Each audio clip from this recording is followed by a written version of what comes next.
What's up, everybody? Welcome to another episode of Blacktop Convos. I'm Amirah King. And I'm Ty Slatter. We're going to start off with, I want to call her the queen of the Karens right now. Ooh. Kelly Loeffler. Shots fired. Kelly Loeffler. I think I'm saying her last name right. Who cares? Karen. Pretty much, she has been making a lot of bold statements in regards to the Black Lives Matter movement right now. White people getting cocky out here today. Very. They've been bold though. Oh yeah, they blatantly disrespectful now. Pretty much.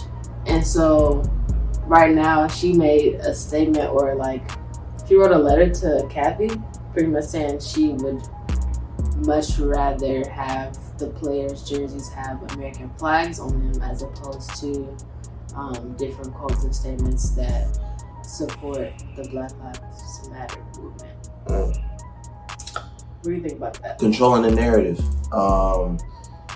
This, ladies and gentlemen, sounds like a microwave version of what the NFL did to Colin Kaepernick when he took the knee. A lot of football players and owners spoke out and felt like Colin was disrespecting the American flag by taking the knee, when it's universally known that the knee is a sign of respect. And the backstory is, of course, not to get off of Karen, I'm going to get back to her in a second, but take y'all back to what Colin Kaepernick did. He initially was sitting on the bench first. He talked to a military personnel who explained to him that it would be more respectful to take a knee. That's what they do in the military and across the world. It's a sign of respect. Just like bowing down, kneeling, all those things fall under respect, not disrespect. The narrative got spun because people didn't like the fact that he looked like he could do whatever he wanted to do. They felt disrespected, so they took it as a disrespect, even though it wasn't intended or malicious.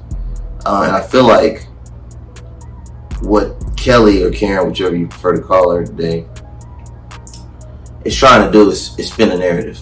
It's a diversion, it's a distraction from what's really going on. It's another opportunity to create, a drama, if you will, a firestorm in the media. She's getting clicks and views, quite possibly attempting to hitch her star onto Trump, because I've read multiple articles that ever since she took this office in December, that she's very closely tied to Trump and Trump, candidacy. And I think she's trying to hitch her star onto him for this re-election coming up in November. So you see a lot of her on Fox News taking a lot of the same stances that Trump would take, a lot of the ignorant statements, really just to get Trump supporters to, re-elect her into position in November, when she has 20 other candidates competing for that same spot. Yeah, I kind of did some research just to see more of like who she is, checked out her website and stuff, who she's connected to. I was watching some of her interviews on Fox, like you said, and she just sounds like it's really, I cringe watching it. She just sounds like a robot or a puppet that's really just kind of spitting out this generic Republican rhetoric, and it's not really taking into consideration, what the movement is actually about, and like what we have to say about how we've been treated or being treated. It's like, it always comes back to like, oh, the flag means more than us saying like our lives count. It means something, so why are you killing us, essentially? Like, that's what is mind-blowing to me. And it's frustrating, like, hearing and watching things and people that say that or try to twist, what we're saying. I understand that, and to kind of, add on to that, the players across the WNBA share that same sentiment.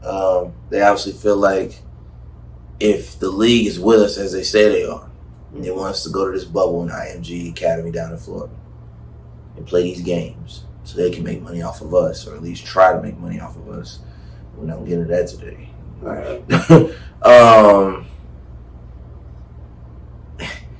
it's very difficult for a league to say we're behind you, we support the Black Lives Matter movement, and you have an owner who clearly has another agenda. Mm-hmm. An owner, you have to you have to be real with it. It's an owner, and I even read in an article that players like Renee Montgomery, who's opting out this season to take on, social injustice, police brutality, and fight for what's right, and with the Black Lives Matter movement, basically speak out and say, how did you expect me to play for my team when my owner doesn't care about what I believe in, doesn't care about my people? And the league is majority Black and LGBT, and she's, according to multiple statements and articles about her and what she said in quotes, against both. Right. She's against the LGBT, she's against the abortion laws, she's against obviously Black Lives Matter. She feel like it's very divisive, instead of it being an opportunity for her to learn and educate herself on what it is that the Black people have been struggling with for over 400 years. Mm-hmm. She's just going along and basically just carrying on the same ignorance that her forefathers passed down to her from generation to generation, in my opinion.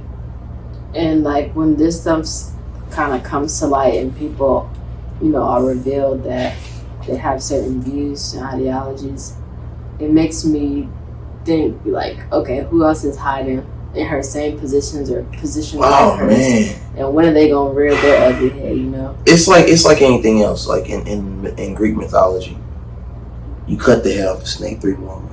Right. I do believe that the pandemic, combined with the death of Kobe Bryant and everything that happened starting out 2020 this year, is truly living up to the term 2020 vision. Everything is coming to the light now. Mm-hmm. If you didn't know, now you know. It's something that we've been saying for decades, but 2020 is really 2020. Like, you're going to see everything crystal clear, and people are going to have to pick a side at the end of the day. There's no such thing as standing in the middle and trying to remain neutral, because if you're quiet, then you with them. That's pretty much where we're at right now. You got to pick sides, man.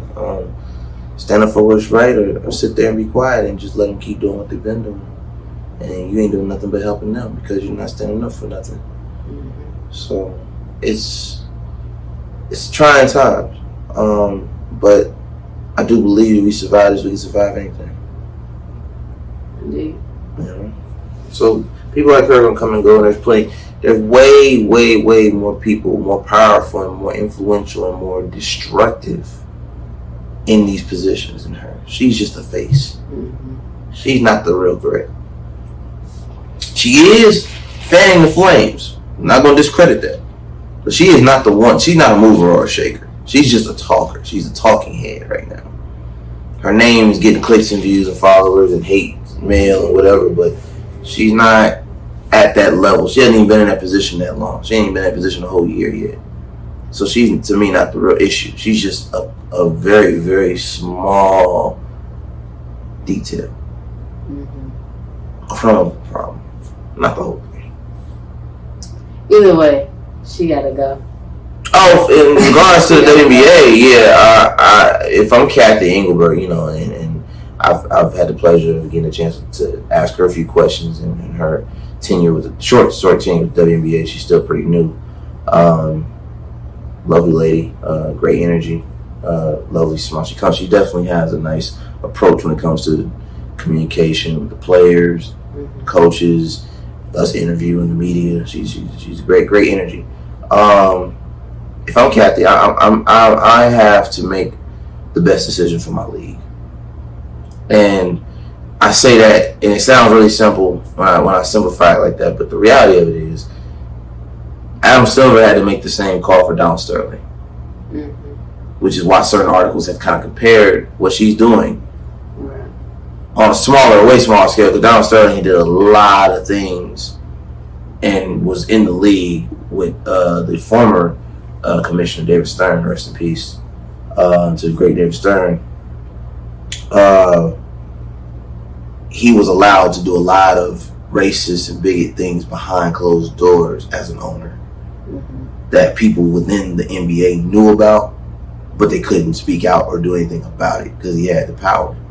But once Adam Silver took over and certain things came to the light, he came in and within less than a week had him removed, voted him out.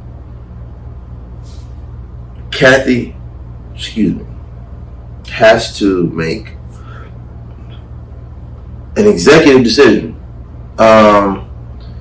Just honestly, and the media might not make a big spectacle out of this with on her part. Of course, Kelly's gonna get all the shine right now just because of what she represents. They're gonna keep throwing her out there just to fuel the flames, piss off some more people, cause a little more turmoil, just to get everybody riled up, start another riot. You know, they want those triggers out there.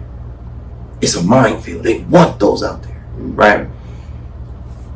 Kathy has to look at this moment almost just as, if not more important than restarting the season. And when I say that, the media is not going to do that.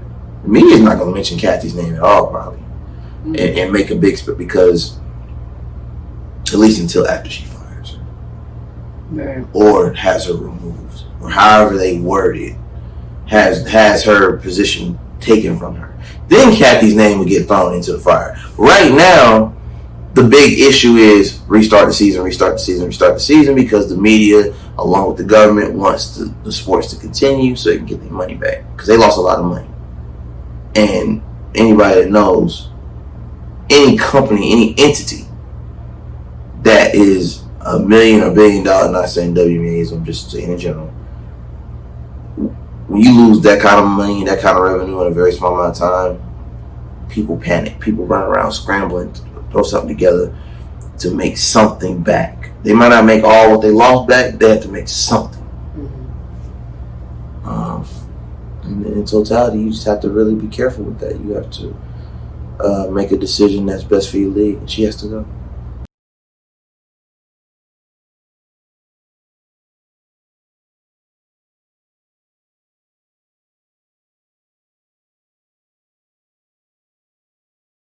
And we're back.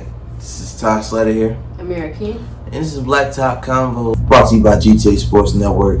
So make sure you check out GTASportsNet.com for more content like this. We're going to talk about the NBA.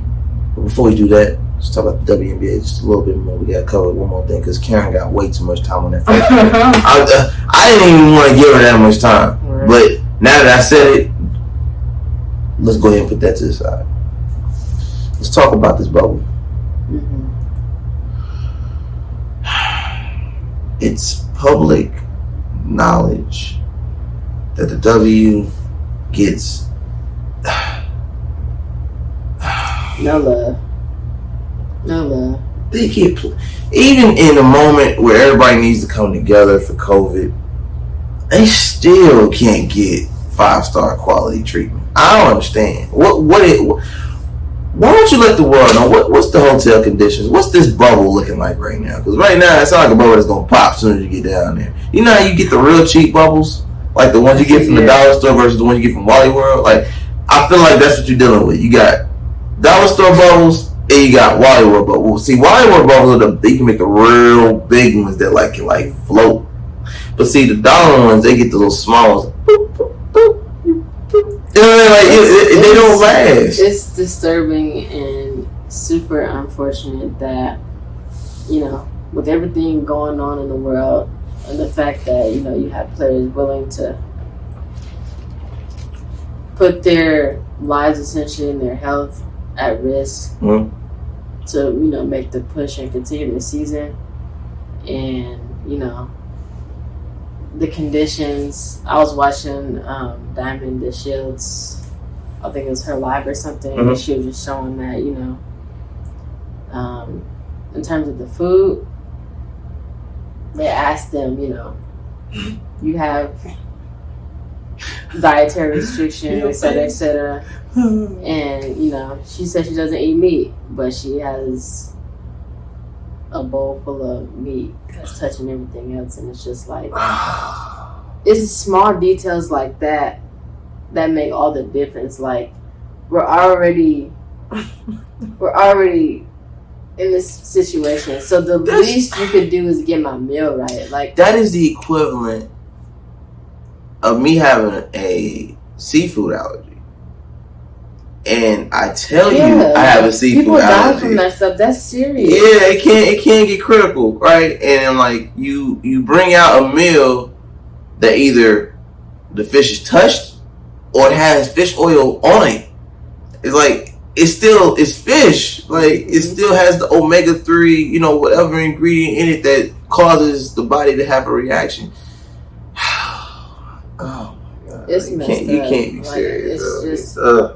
I didn't really dig into the other one, but like the living space, I haven't seen like a tour, nothing. Nobody's giving like a tour with the villas that they're staying in or nothing like that. But I briefly scrolled past somebody saying there was a worm in their room. Man, like it sounds like a dorm situation. Like reminds me of being like summer session dorms, freshman dorms, where you're not going into one of the nicer ones that the upperclassmen have. You just kind of got bare minimum. Right. You meet the needs, and you got to go out there and do the work, schoolwork, ball work, whatever. That's what it sounds like to me. That's the vibe we get. But my thing is this, and I said this in the previous episode, so if you haven't already subscribed to the YouTube channel, check out GTA Sports LLC, Blacktop Convos. If you are a league as small as the W with 12 teams, players are opting out and COVID opting out, because there is a difference. There's opt-outs for other reasons, other personal reasons, or political or activism. Then you have the ones that are opting out due to COVID and they're having symptoms that Asia Dur of the New York Liberty is a name that recently just announced. He just recently put out a letter announcing that not only did she had COVID, but she had symptoms that she's been struggling with, and she ultimately decided to opt out of the bubble due to that. But she'll be supporting her team any way she can, virtually from home, just trying to get better. But you only have so many players. You don't have a free agency pool to just pull players, and we'll talk about the NBA a little later. But I just got this feeling it's going to be really lopsided between people opting out for political and activist reasons, personal reasons, and health. Who's going to play? Like, y'all don't have players like that just sitting around to fill these roster spots. You kind of do. Really? Where? I mean, like, how many people they cut, or how many people that, you only got 12 spots, so spots are opening up. I feel like there's a plethora of women players that are capable of filling these spaces. It's just a matter of the technical and legal and contract issues. I don't know the ins and outs of that, but like there's more than enough women to choose from that coming from overseas may not have been on a W roster or training camp. Well, here's the challenge to that, and I get what you're saying, but here's the only thing you missed. Clearances. And when I say clearances, I'm referring to COVID. A lot of players that are overseas can't get over here right away because of COVID. So they have to get through customs. I mean, ones that are here. I'm going to say, because there are players that we know that are overseas that definitely are capable, but can they get here? Like, some of them are not allowed to leave based on where they're at and how severe the cases are. I mean, even if you just block it off to you as best professional women players. Mm-hmm. Yeah, I mean, you got them, we got them. Yeah, I'm more concerned. Like, okay,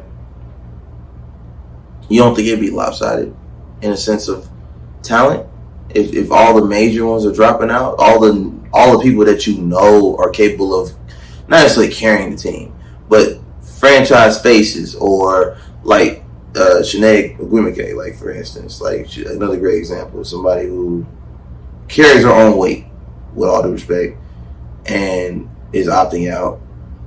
I feel like times like this is when the people that you don't know. That opportunity. I agree. It's just you could. Window. But this is what I would see. Now you're going back to what I said in the very beginning of these. I said if the W can pursue and resume, they have an opportunity to get a spotlight that they never really get if they play the cards right. Mm-hmm. Now this whole Kelly thing we mentioned earlier definitely is a curveball. I don't think they was prepared for it. Because it kind of came out of left field. I didn't see it coming.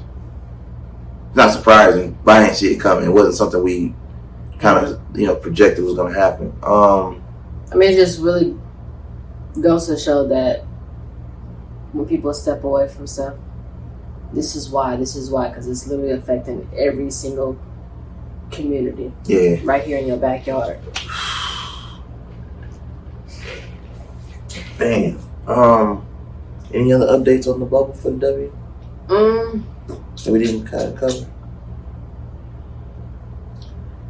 Nah, I mean, the NBA players threw some photos and videos about their conditions, and I did see that. People were saying they only stayed us for the first couple of days. Mm-hmm. They did say once everybody gets there and they get the games going, that they'll have chefs coming in and be able to. I think LeBron was trying to get Gordon Ramsay or something to come and take care of the team or something like that. Must be nice. Must be nice. You need to tell Gordon to go to the W. They need help. Well, they can get your boy Emerald. You know what I'm saying? They need somebody, yo. Oh man, it's crazy. That's just the discrepancy between leagues is unbelievable. It's unbearable to think about it. Like, wow, y'all not even getting table scraps. Y'all getting Lunchables. They get gourmet. I mean, barely. I mean, it's just even the NBA's worst meal is probably better than what y'all getting. That's the sad part. They're literally gonna be preparing their own meals. Yeah. Which feeds back into the narrative when they was having the signs about y'all need to go in there and make me a sandwich. Yo, they really gonna have to go make their own sandwiches, yo. I'm done. That's wild. That's not even. You remember that though when they had that whole thing going with the signs? That's terrible, man. That's wild. To be so talented in a sport, but based on your gender, you get so much discredit. It's just it's unbearable. Man. You got something you want to add to that? Are you sure? Mm-hmm. Why you biting your lip? Don't hurt yourself. I'm just continue to process everything. That's all. Are you gonna be all right? I want them to be all right. I do. And too. I know, some people on the fever are still, they still have to get to the bubble. And I was looking at Erica's stuff, and she seemed very eager and ready to put on a show this year. She's coming off an MVP season. And I just don't like the fact that and go ahead, but I love Erica. That is arguably my favorite player on the team. Mm-hmm. Anybody that knows me from the interviews all the way from when we started GTA to now, that has always been my favorite player. Her energy's all. She's full of love. Even in a loss, she just has a vibe, and it just reels you in. Whatever she's doing, you want to see it. It's must see TV for Fever basketball. I hate the fact that she's coming off an MVP season, All-Star season, going from undrafted all the way to where she's at now has been a beautiful story to tell. However, the only damper in that, they got a new coach. Not saying it's a bad thing, but typically when teams get new coaches, they lose some anchor players or some players that have been around for a while. Teams have to go through a reset. They have to go through an adjustment time where, and I think because the season's shortened, excuse me, season has been shortened. Players are opting out. The climate, you're playing in a bubble, you're not playing at home.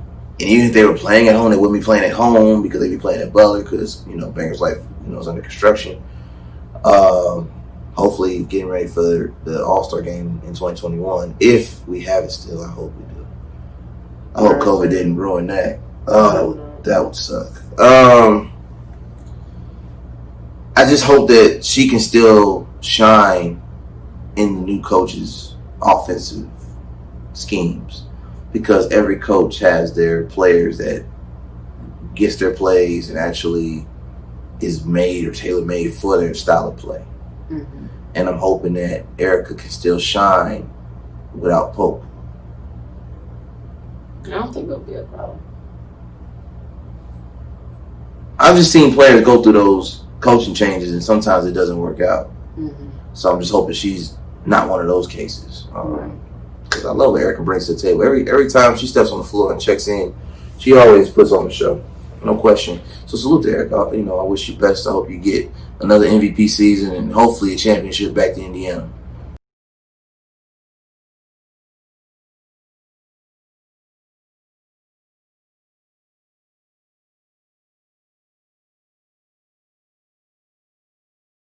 And we're back. This is Blacktop Convos, GTA Sports Network. This is Ty Slater. Amirah Ty. If you haven't already, make sure you follow GTA Sports Network on Facebook, Twitter, Instagram. Like the page. Subscribe to the YouTube channel, GTA Sports LLC, so you can see all the exclusive interviews, updates, and more content like this. But in regards to players making comebacks in the NBA, I want to salute Carmelo Anthony right now, because he showed the league that it's never okay to just count somebody out. Never. He missed a year, but in that year he got his mind right, got his body right. He was probably in the best physical shape he's been in his whole career by taking that whole year off, working with his son, getting him right, because he likes to hoop too as well.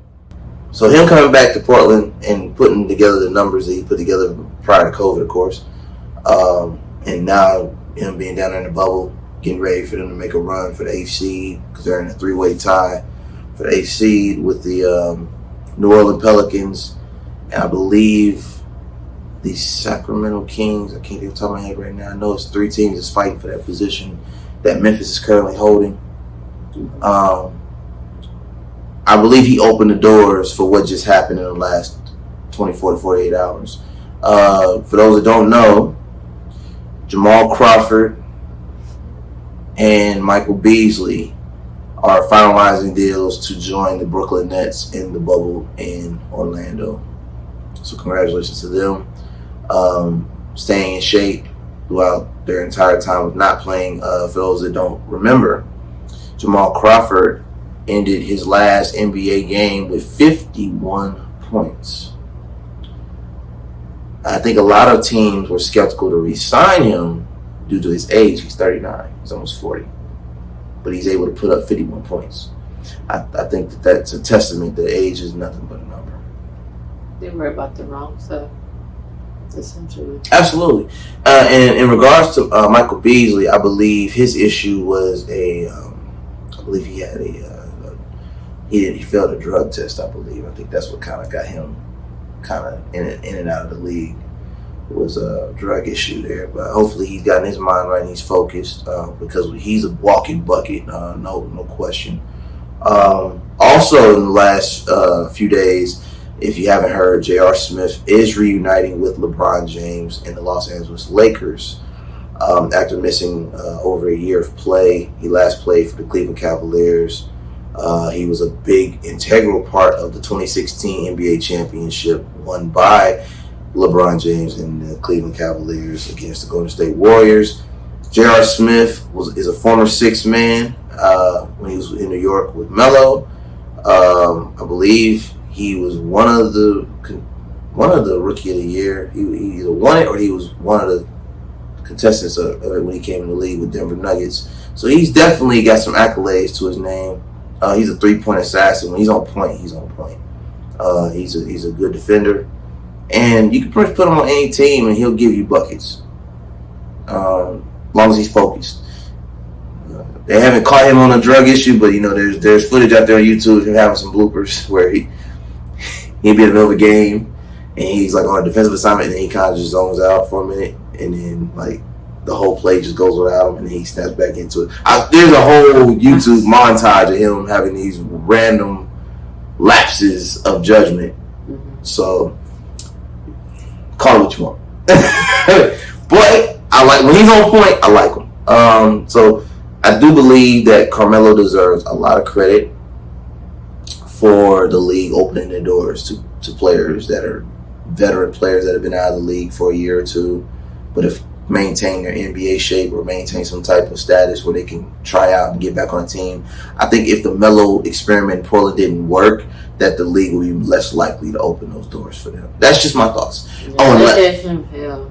Who's that? Like Carmelo. Oh, yeah, they did. But remember when it was cringy to watch. Like, it was. It was messed up. That whole year he was off. Yeah. Felt like Isaiah Thomas with the whole injury thing. Oh man, I like him as a player, and I feel like he has a lot to offer. But like the way they kind of did him, it was just like. I love Isaiah. I'm glad you brought him up. I love Isaiah Thomas's game. Him being 5'9".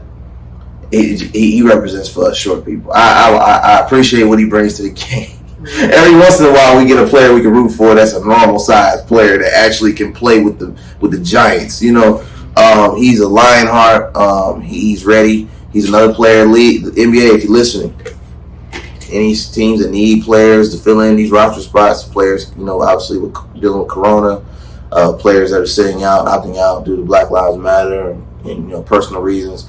Isaiah Thomas is a great pickup right now. Don't sleep on Isaiah Thomas. IT is ready. Salute to you, man. Stay in shape, man. Keep your phone on. I'm sure a team's gonna call you to bring you down before the end of this bubble experiment. If not, they'll be ready for you next season. So just keep doing your thing. Keep representing. For us short people, I appreciate it. He gives us hope. I love watching Isaiah Thomas, man. He be putting in work. In other news, speaking of Isaiah Thomas, a team he used to play for this past season, the Washington Wizards, Bradley Beal has opted out of the bubble that the Wizards are going to due to a shoulder injury. He will not be playing in the resumed season for the 2019-2020. I believe the reason why the Brooklyn Nets picked up Beasley and Crawford is because Tayshaun Prince, I believe he has COVID-19. He has opted out as well. That adds to the list of players that has contracted COVID-19 on this team. They lost up to 6 players. So they had quite a few spots to fill. They just took a huge hit with losing that many players all at once due to COVID, unfortunately. But another player that's not getting too much. Well, actually, I take that back. He's getting some burn right now in the media. Positive. Zion Williamson. I've seen what Zion has done with these last 4 months of not playing. Oh my God. This kid is not even 20 yet. And the body that he has sculpted in 4 months. He gonna get the Lakers a run for their money. They might lose still in the first round to the Lakers just because the Lakers are slated to win it all. But it's going to be a dogfight. I'm just going to tell you that right now. Zion has not only lost weight, he's chiseled. He's jacked. I'm scared for whoever has to defend this man. Like, this is. It should be illegal to look that scary. It's bad. Oh man, like whatever memories you have of Zion from this past, from these last games that he played when he finally came into the second half of his rookie season, he looks nothing like that now. He might look like a big teddy bear out there. No. This man, like, he ready for war. Like him, Zoe. Brandon Ingram, all these guys, Josh Hart, They JJ haven't Redick. officially picked the Rookie of the Year, have they yet? Oh, all the awards are pretty much already locked in, unfortunately. And no disrespect to Zion. What he did with those handful of games that he was able to play before COVID, great numbers. Consistency. He's shooting over 60% from the field. However, Ja Morant got that locked. I'm sorry. Right.